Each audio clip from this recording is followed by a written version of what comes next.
So Maya, I'm glad that you're here all the way from Spain. Thanks for coming.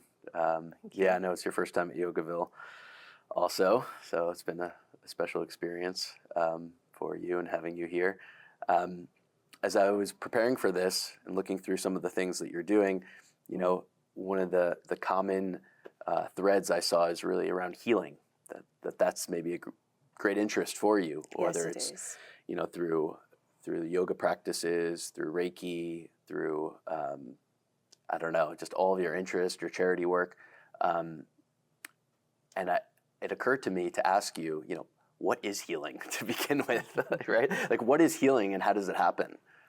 Okay, so I think that healing is about bringing somebody into balance, like all the practices, whether or not it is, you know, service, whether or not it's teaching the various styles of yoga or the healing modalities that I practice and teach. It's approaching somebody's well-being from a holistic point of view. For me, healing is working with myself and others from a perspective of physical, emotional, mental, and spiritual well-being. So you run one of our centers in Spain, I should say that too. So you're often, I would imagine, having people, you know, come in that maybe are looking for something like that. So let's say someone comes in, you're meeting them for the first time. What would be your way of kind of engaging with them and setting them on a path?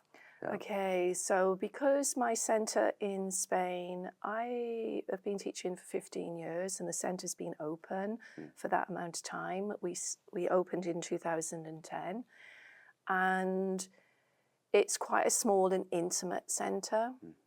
We don't have drop-in, everybody's booked in, and I generally, most of the time, have a one-to-one meeting with prospective students. It doesn't always happen, but I would say that it's more than likely it does.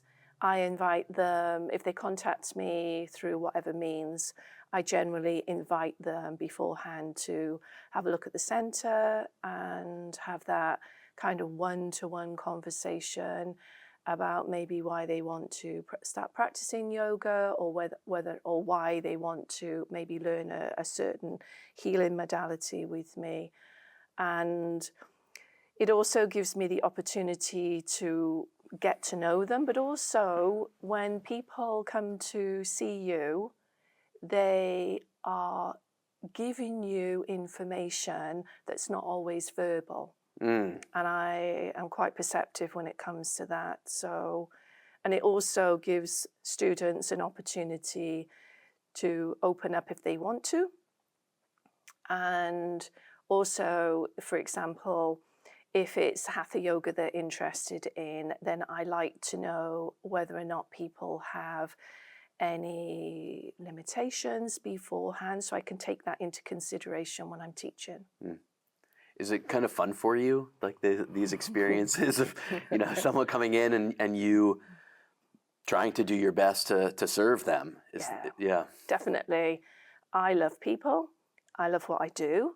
And the one thing that has been like so important for me or this last 15 years is watching people on their journey and how they change through the different practices. Again, be it Hatha Yoga or whichever style that I'm teaching, or whether or not it's healing through mostly Reiki. I teach mostly Reiki based on the traditional system of Usui.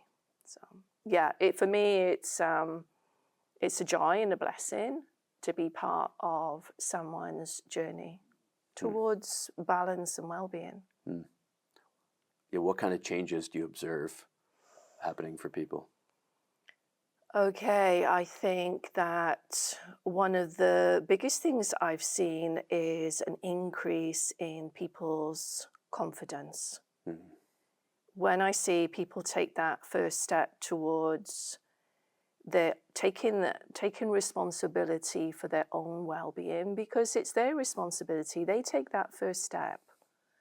I'm there to guide them and to facilitate, but ultimately it's their decision.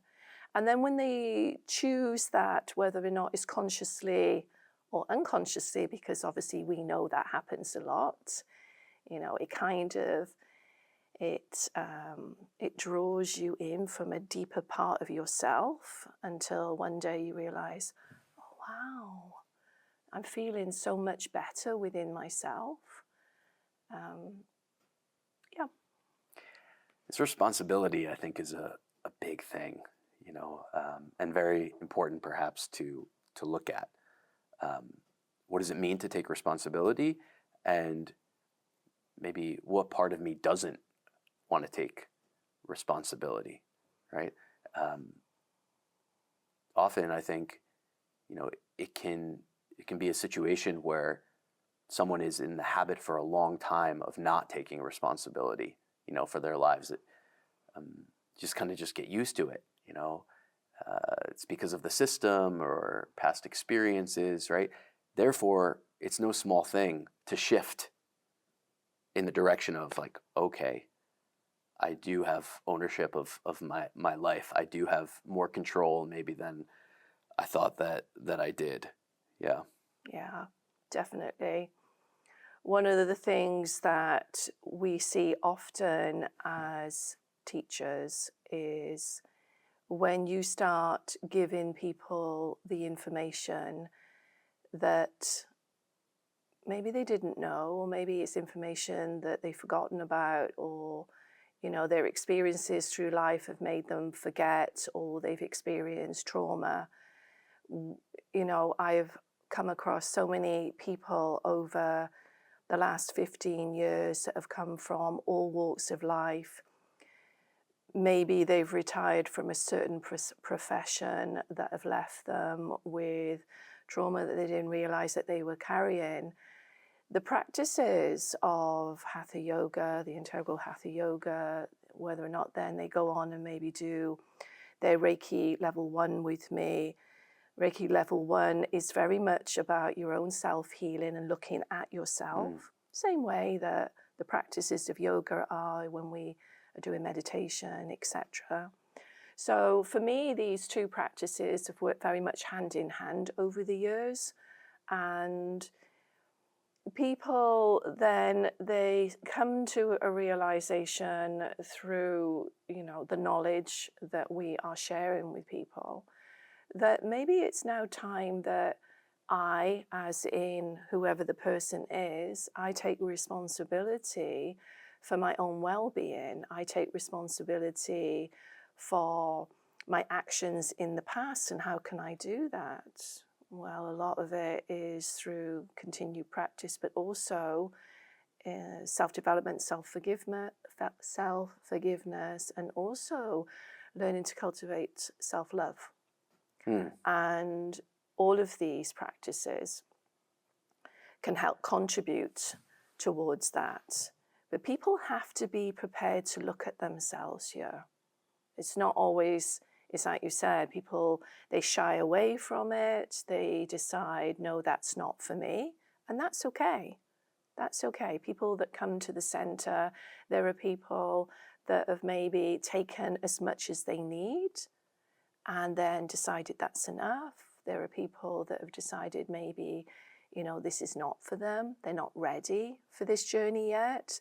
But I would say that the majority of people decide that this is something that they want to continue. Also, they see how other people that are part of like our Sangha, how content and happy that they are. And maybe they just want to experience that. Ultimately, it's a choice that they make, whether or not they want to take responsibility for their well-being. How do you, if you're open to sharing, how do you cultivate self-love within yourself?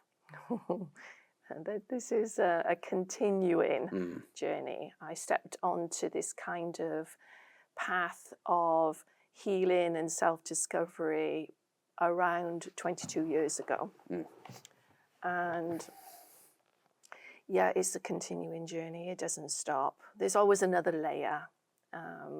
For me, my path started with a little bit of yoga, but it was more to do with the physical side of yoga. And it was Reiki for me. Reiki really helped me. I was guided by the practices of self-healing on a regular basis, which I still do. That means I give myself Reiki daily. It helps to keep my energetic system in balance, the same way that our Hatha Yoga does. Can you be brief in describing how that works within yourself, how you can give yourself healing? Okay, Yeah. so Reiki is a word that means universal life force. Rei is a word that means universal, and Ki is energy, like prana. As practitioners, we are taught or kind of given the information to tap into that universal energy so that we can use it for our own self-healing. But it's not just about being able to bring that energy in and place our hands on ourselves so that that energy comes in and creates balance, but it's also working closely with the Reiki principles. There's 5 Reiki principles, and they can be just as life-changing as working with the yamas and the niyamas. They give you permission to be in the moment. So, for example, they all start with just for today. Just for today, I will live with the attitude of gratitude. Why do you think that's important to have it be just for today? Because we can spend too much time thinking about the past, and we can project ourselves too much into the future. And our practices are teaching us always to be in the present. It's not to say that we can't plan for something in the future, but there's people can spend too much time in their heads, worrying about something that might not happen, and also hanging on to stuff that maybe it's time to let go of. Reiki gives you the permission to be in the present, and what better place to be? Yeah. It seems a lot lighter too, right? It It's is. like just for right now. Just for now. This is how it is. I don't need to create any labels or expectations for the future. No. Yeah. No. And practicing, learning these principles, these 5 principles, and then incorporating them into my daily life was a significant part of not only my own self-healing and working towards self-love, but it's a practice that sincerely does help others. For me, when I'm teaching, it's a very important part of, say, a Reiki 1 course, a Reiki 2 course, or whichever level. It comes in every time, the continued practice. Again, we're likening them to the yamas and the niyamas. We learn about them, we practice them, but we don't just do it once. It becomes part of our life, these Reiki precepts or the yamas and the niyamas. Do you think that if someone is totally present, that healing happens? It just happens. Like if I am just completely present, then there's healing that occurs? No. It can be part of it, but again, it's taking responsibility and practice. Yes, if we're present, we can be more aware of our behavior, we can be more aware of the world around us and what's happening, but ultimately, again, it boils down to us. We have to take those steps and we have to practice. This is something that we hear often when we decide to take responsibility for our behavior, when we decide to step onto maybe a spiritual path. a path of self-discovery, it's not easy. It's easy not to do it. It's much easier not to do this and to remain in ignorance. Our job is to continue to help people see, it's not easy, but it's worth it. But I don't think it's easy to be in the present moment, like really be in. No. Yeah. No, but again, it's practice. I'm the type of person that have managed over the years to be more present. Someone says to me, but you don't worry. I said, well, I do have small worries, but I try not to project them, because I am thinking about, can I be present? Can I just be in this moment? And also it's like there's been quite a few things that have happened since I left Spain 2 weeks ago that, maybe even just a few years ago I would have reacted differently. I've learned to pause. And I think that's important as well. You just pause. Something's happening. There could be a perceived drama about to happen. But if we just step back, we pause, we remember where we are, then it gives us that opportunity to react completely different. Yeah. Maybe. Yeah. What gets in the way, you think, of being fully present? What gets in the way? Probably our ego gets in the way. Yeah, that sense of, I. Again, when we are ego-centered, we tend to forget who we are. And again, we can be in situations where we're in a group, for example, and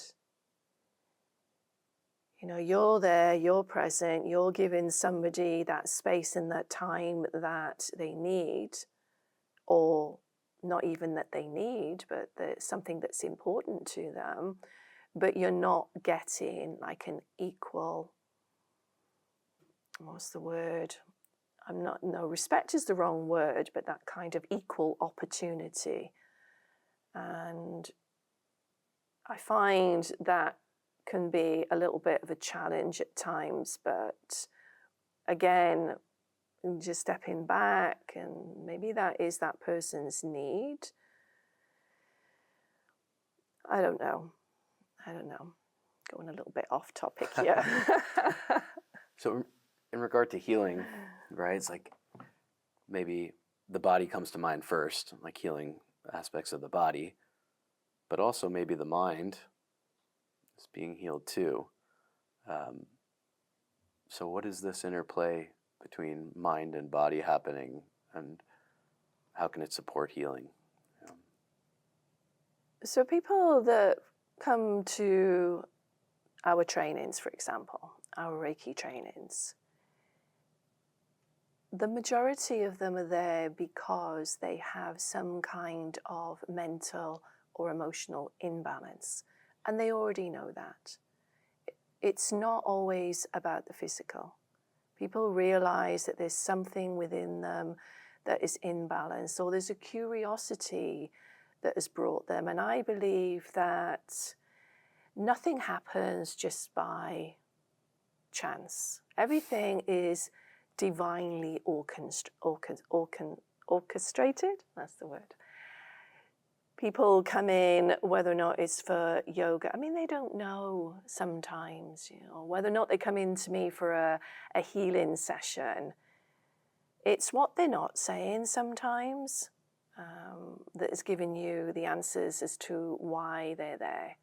Does that make sense? What they're not saying. It's what they're not saying, whether or not it's body language, or I'm quite perceptive of people also. Sometimes I'm able to draw things out that they hadn't really thought about, but it's something that their soul is trying to say. It's so interesting. So it's be a part that is trying to kind of keep a secret or hide something. But then there's maybe a part that says, no, like we need to bring this into the light Yes. in order to heal it. So both things can kind of be happening simultaneously, yeah? Yes. And it's not always about, say for example, someone comes and they have a healing session, whether or not we're working with universal energy or whether or not we're working with angelic energy. That healing, that energy continues to integrate with that person for some time afterwards. So the effects of the session, or the effects on maybe if they've done a course and they are doing daily self-healing, it might not be so apparent in the moment for them, but it's something that integrates and will gently bring to the surface. So a lot of times this is happening to the client or the student in a more private setting. For example, whether or not it's past trauma. I don't want to use anything kind of too serious, or emotional issues, that are drift into that one thing that I need to also say is that when I do healing sessions and when I'm teaching, that the students or the clients know that they can come to me anytime. I'm available anytime afterwards. I mean, obviously not in the middle of the night, but if they need to contact me with a question or something that has come up, then it doesn't just end with the session. It doesn't just end with the course. Okay, what was the question again? I think, relationship with the mind and body, and yes, keeping secrets. So like holding back, like you're talking about body language and being very perceptive, paying attention to people and maybe noticing, maybe what the way that their body is communicating could be different than what they're saying. Well, if somebody is keeping a secret, or I can't, it's up to somebody if they want to share and if they want to open up. It's like our Hatha practice. We're working with postures that are stimulating flow of energy to our energetic system, and it's very similar. Once you start sending and receiving that energy into areas, then we're creating movement there. And that movement and that energy, whether or not it's blocked or perceived as like negative, I don't really like using the word negative, kind of maybe low vibrational stuff that needs to be brought to the surface. Well, if they keep pushing it down, then they're not really there. They don't really want to be healed. And that's another thing, is that not everybody that comes to us wants to be healed. They say they do on a superficial level, but they're not ready. Some people are not ready. And I've seen that also. Yeah. I wonder about like the importance of acceptance, like for you working with people, like to accept all aspects of themselves or maybe their past, because I think that's maybe the fear that they have, is that if I share this or if people know about this, or even just how I feel inside about myself, is that whatever I did, perhaps, it's not acceptable. Yes. And then that's heavy. That's carrying around that baggage from the past. Like whatever I did in the past, and to me, that's the opportunity that we could have with people, is maybe even just accepting it beforehand. Yes. But that requires, I think, deep work within ourselves to genuinely be able to accept whatever it is. Yes. When I'm working with people through healing sessions or through teaching, when people are ready to accept and take responsibility and allow whatever it is that needs to come up and be released. Sometimes their issues are very deep, like you said. I am not a counsellor, and I wouldn't counsel people that have deep-rooted issues. But there are plenty of people that are in my area that I can refer my students to if they need more professional help. So I don't profess to be anything more than what I can do for them. And yeah, quite happy to advise them to continue to work, but to continue to work with a professional. But I wonder if we all can be healers in a way for each other. Oh yes, you know? Definitely. And that acceptance might be the key for that. Like, acceptance to me is love. Yes. Right? So, but I can only accept others if I really do the internal work. Or I guess I'm wondering about this, to just see what you think. Like, Yeah. I think if I really have an interest in genuinely accepting someone else in their totality, in all aspects of their being, I don't know if I can do that if I haven't done that within myself first. Well, this is what we were, when you asked me about my own journey with cultivating self-love. Yeah. I mean, I've had to work really hard over the years to be able to get to a point where I can reflect that back to others. Otherwise, I wouldn't be able to do my job sincerely. I wouldn't be able to be who I am so openly with others that they feel safe and they trust me. Recently, I taught or facilitated a Reiki 1 course, and there were, I'm thinking, I can't remember if there was 3 or 4, but that's another thing. You spend a weekend with a group of people, you create a safe and sacred space for them. You're teaching them principles and how to do the practices. And they also, in a very, very short amount of time, energetically come together as a group and then start supporting each other.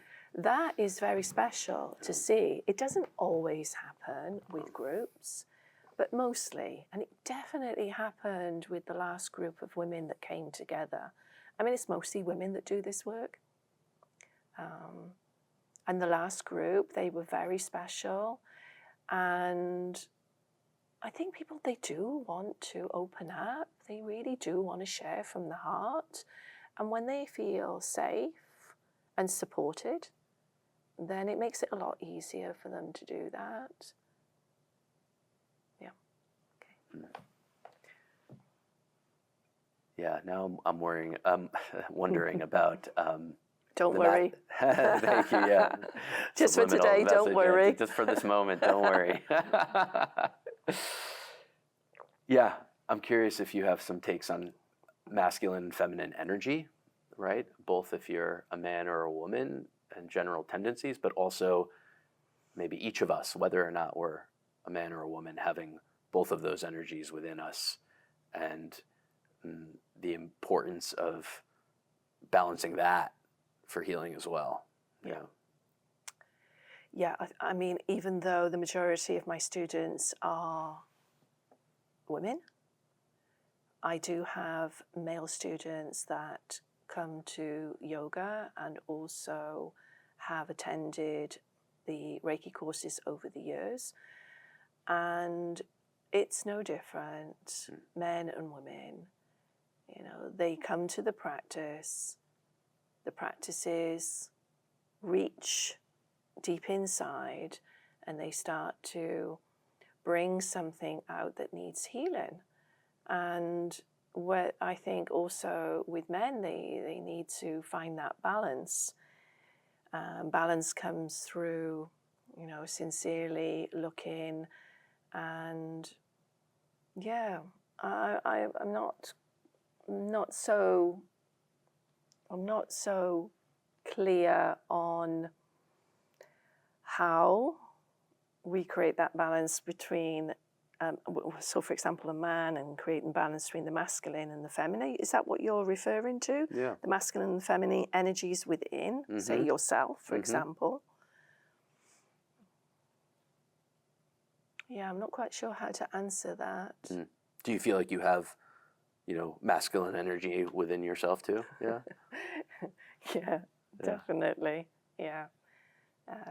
Yeah, maybe that's what I've been trying to learn how to balance over the years. Maybe there's a little bit too much of that. Too much? Yeah. A little bit too much of that. I'm trying to bring it more into a more softer approach. But yeah, the practices speak for themselves. It creates the balance within our energetic system. So how can it not ultimately manifest itself as in creating balance between the masculine and feminine energies within ourselves? Yeah, I was talking to somebody the other day, and they were saying that there's an imbalance in the yin energy, which is the feminine. So, I was looking at ways in which they could maybe cultivate and create that balance within themselves. And when I was looking at it, I'm thinking, well, aren't we already doing that at the moment? With our practices. We practice, like, for example, our Hatha, isn't that the balance between our masculine and feminine? And if we're practicing, and if we're practicing sincerely, and we're practicing in a balanced way, whether or not that's with our Hatha poses, or whether or not it's with our pranayama, isn't like Nadi Sudhi doing the same thing?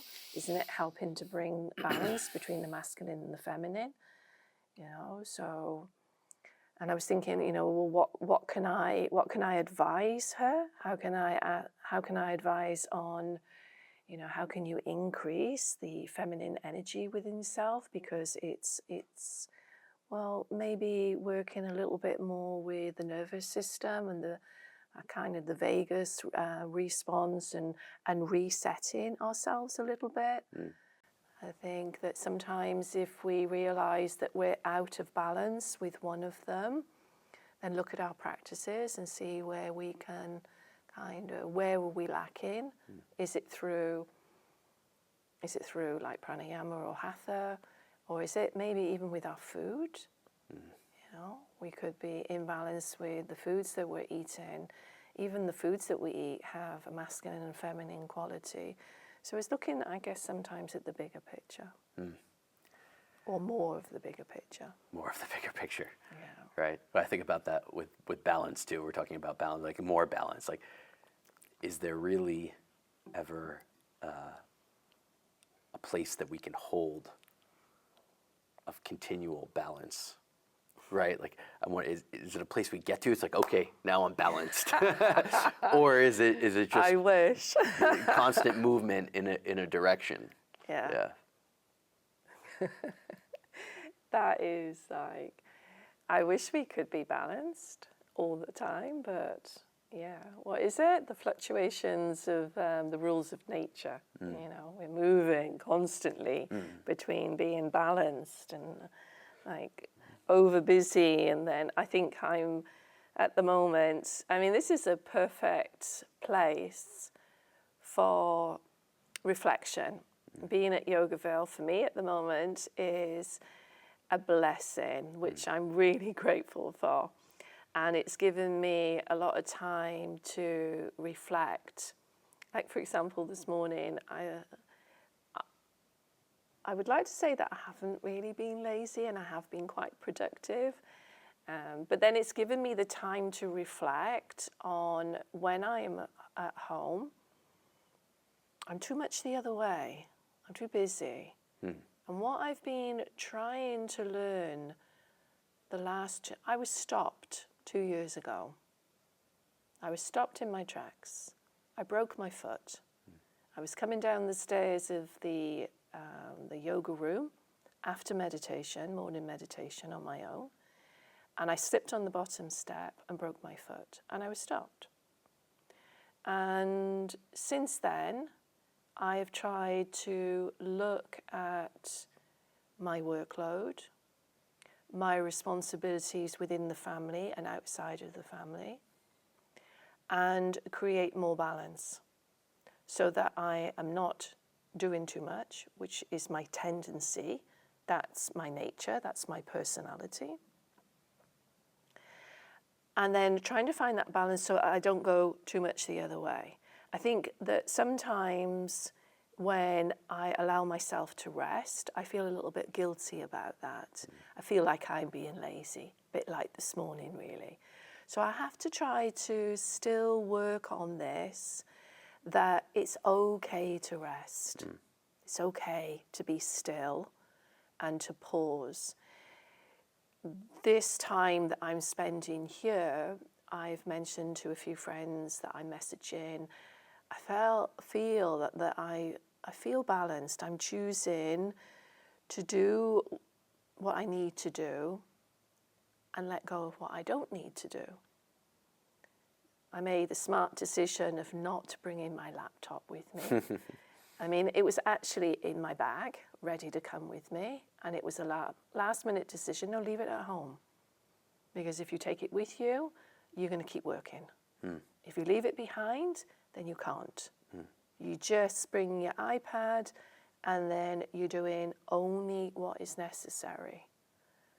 And yeah, this time here is giving me more reflection to think about things. But what I have been practicing and working towards is creating more balance in my life.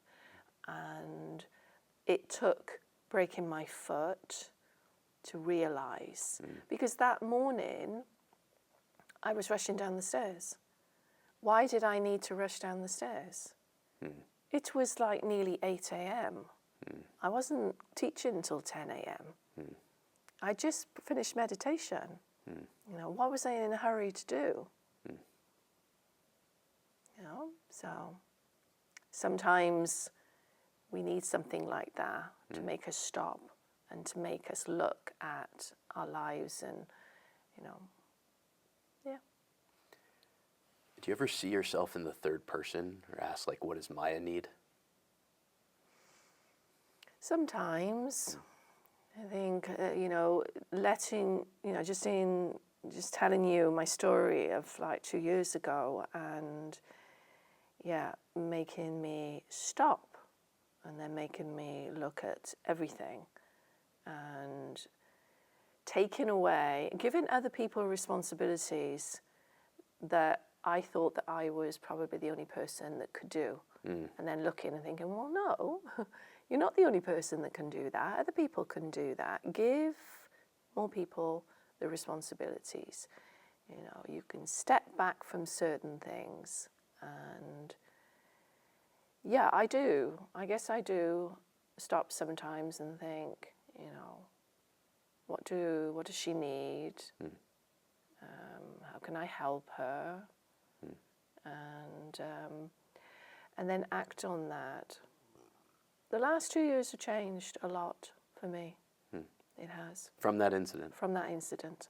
Yeah, definitely. Amazing. You know. Yeah. So you think the universe is speaking to us? Oh, definitely. I'm always kind of, what's the word? Tapped in. Yeah. What I wonder about is, like, what to do with these kind of synchronicities that are just too much, Oh, right? Like, it cannot. They are right. not synchronicities. Whatever you want to call. What are they? Whatever they're. So I have one. They are messages. The messages. Okay, but see, I don't know.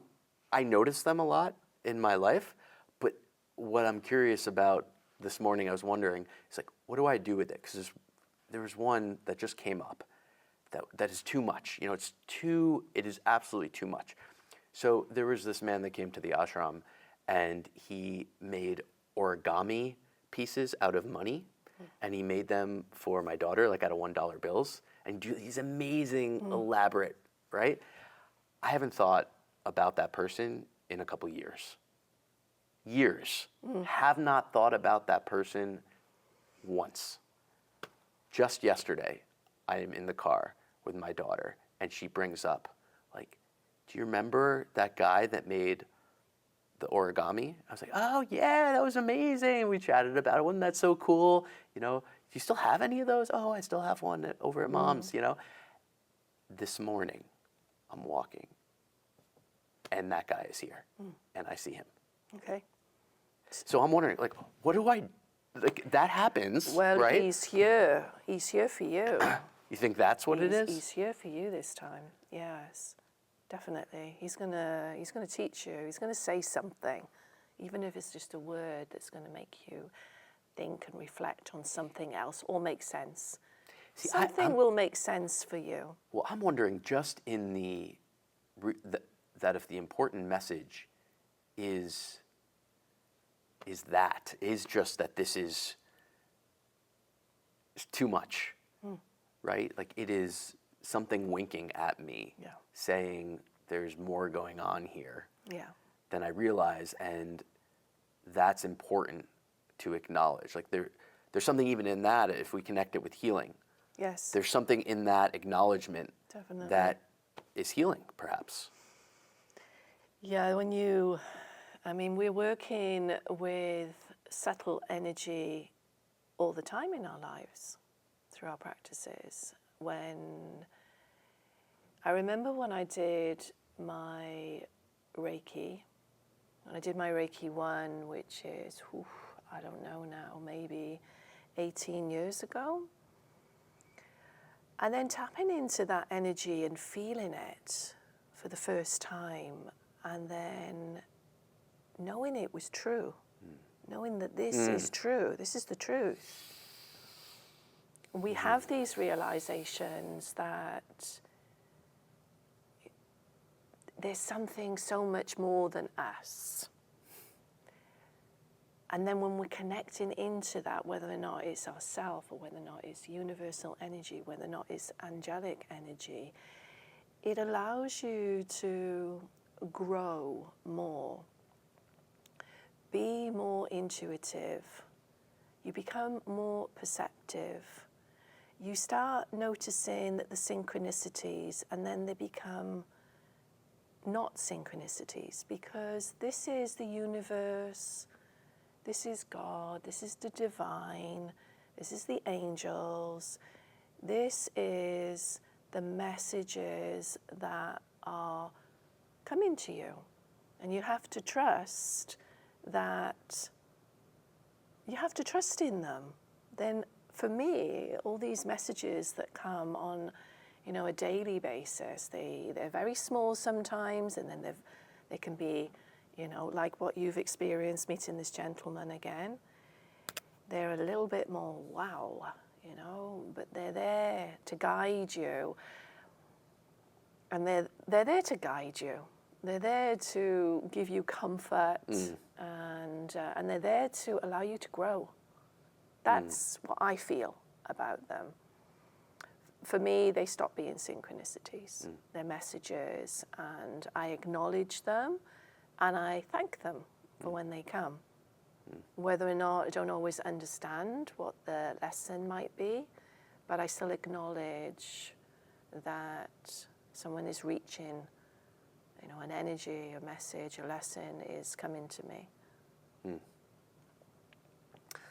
Does that make sense? Yeah. I hope. 100%, especially the word comfort.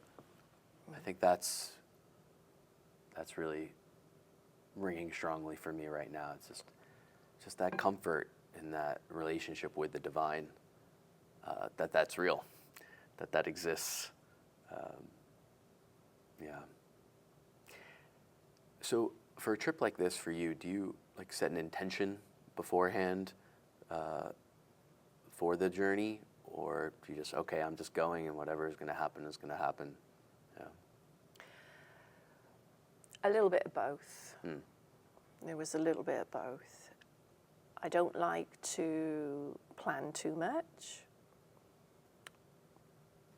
Something that, so for example, instead of looking at the schedule and saying, I'm doing this, this, and this, and this, then I'm waking up each day and being guided to be where I need to be and participate in whatever I need to participate, but also find some balance for some rest. I did have, for example, the intention of bringing my laptop and doing some work, but I forgot that. I flew into New York first and stayed at IYI New York. So I had intentions of going and visiting here, here, and here, but that didn't always happen either. It was a case of, okay, let's just go with whatever happens today. There was no disappointment of maybe stuff that I would have liked to have done and didn't do. There was only gratitude for what I did do on a daily basis, and enjoyed each experience as it happened in the moment. So yeah, I guess that there's a little bit of planning, but if it doesn't manifest itself in the way that I originally thought, then it's no big deal. You know, I just enjoy everything. Is gratitude an important practice Gratitude for you? is really important to me. Yeah, gratitude comes into my daily life, everything, you know. Yeah, it's again, you know, working with those precepts. Just for today, I will live with the attitude of gratitude.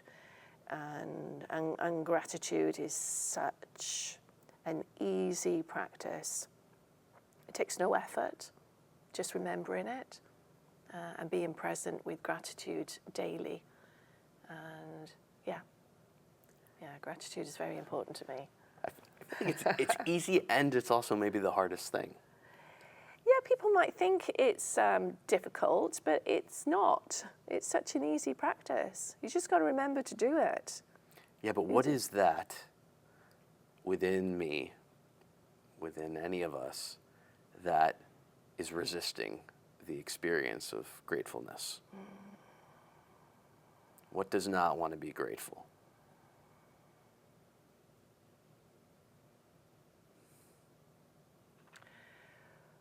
Oh, that's quite deep. I remember doing a course once with, this has only ever happened once, one lady doing her Reiki 1 course, and the very first principle we teach is just for today, we'll live with the attitude of gratitude. Now for me, I feel that is such an easy practice. And I remember us sitting around a table, and there were 6 people doing the course that day, that weekend, and she said, I don't have anything to be grateful for. And we all looked at her, especially me, thinking, how can you not have something to be grateful for? You know, what is inside you that brings you to a point that you can't be grateful? And this is a lady that, you know, was beautifully dressed and presented. So she obviously comes from maybe a comfortable life, not really wanting or needing or suffering too much. Well, when I say suffering, obviously there is a deep suffering inside. Yeah. There was a deep suffering inside herself, somewhere deep in her soul, where she couldn't actually think of anything to be grateful for. She could only think about, so for example, I remember complaining a lot about her husband and her relationship. It's very difficult working with somebody, I don't know, there's something deep, deep inside someone's soul that is really hurting, that they can't find anything to be grateful for. But it's like anything, we have to, you know, keep reiterating and starting simple. You know, let's just be grateful that we're here and we're sat around this table. Or let's be grateful that we're here right now, me and you, having this conversation, that, you know, we're in this beautiful place. Yeah. We're here in this moment. And the body is such a connect, like right with your foot, right? Anytime you have some kind of injury, there's some pain happening in the body. Yes. Right there, for me, I realize the immensity of the gratitude that's possible on an ongoing basis for all the functionality of the body. Yes. Oh, now, listen. My family will tell you what I was like the first 2 weeks. I was a nightmare. That was an absolute nightmare when I broke my foot. Yeah. Seriously, I mean, my mood went right down. But I felt so frustrated at not being able to do anything, rely on other people. And it took me a good few weeks for me to get out of that poor me mentality and to rise out of that, kind of misery that I put myself in. I mean, ultimately, we are in charge of our own emotions.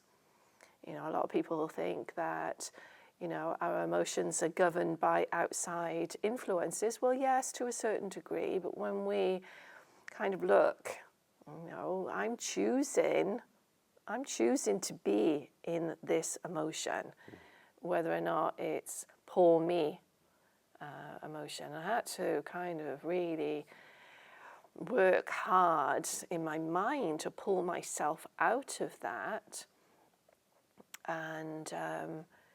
And also, one of the things that I did to bring myself out of that is to focus on study. I needed something other than, well, I can't shower on my own. I can't get into the kitchen. And then just finding other ways to kind of work around my short-term disability. And realize, well, actually, there's people a lot worse off than me, and I can work around this. So yeah, I set myself some intentions and some focuses to appreciate that even breaking my foot was a lesson in itself. And afterwards, you don't see it at the time, but afterwards you can look back, and then you can see that it was a lesson for me to look at my life and to realize, well, you're doing too much, you're out of balance, you need to bring everything back to you and your center once more. Center as in my center, inside of me. Thank you for being so open, sharing, spending this time with me, traveling here. Yeah, for this gathering. Yeah, I appreciate our time together. Thank you, Avi. It's been great spending time with you also, and being here in Yogaville. It's a wonderful place, and it's very conducive for our healing and bringing ourselves back to a place of balance and peace within ourselves. I truly believe that, if we're open to receive that, of course. Thank you. Thank you. Om Shanti. Om Shanti. Thanks for listening. If you've enjoyed this content and think others might as well, please feel free to share and subscribe.